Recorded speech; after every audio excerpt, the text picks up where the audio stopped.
From Russian coal to state-run nuclear power, the destiny of a land turned into the continent's battery is unfolding. While public debate gets lost in the technicalities of the green transition, reality paints a cynical future for Sardinia.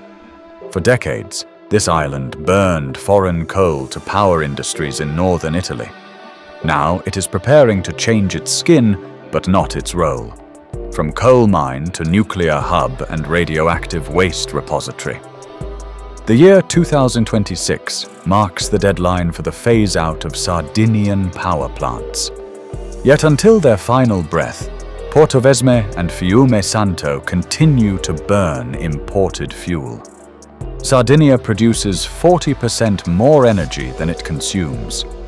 This surplus benefits the mainland rather than the Sardinians, siphoned off through the Sei cable and the new Tyrrhenian Link.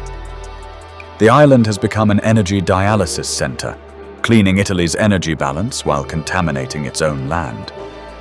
Behind closed doors, the new Nuclear Enabling Act is moving fast in parliamentary committees in Rome. Under the appealing label of fusion lies the authorization of small modular reactors, next-generation fission reactors. But the real issue is the all-inclusive package. This law binds energy production and radioactive waste management together. The facts are stubborn. The stability of Sardinian granite guarantees a perfect national nuclear waste repository.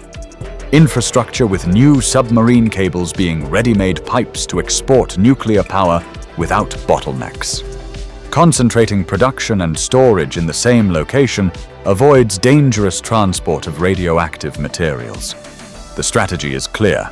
Exploit demographic weakness and geological stability to turn Sardinia into Italy's energy-free zone.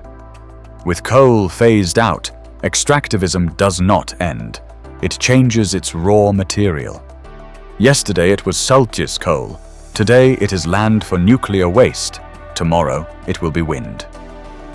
In this scenario, Sardinia is not a partner in the energy transition, but its dumping ground.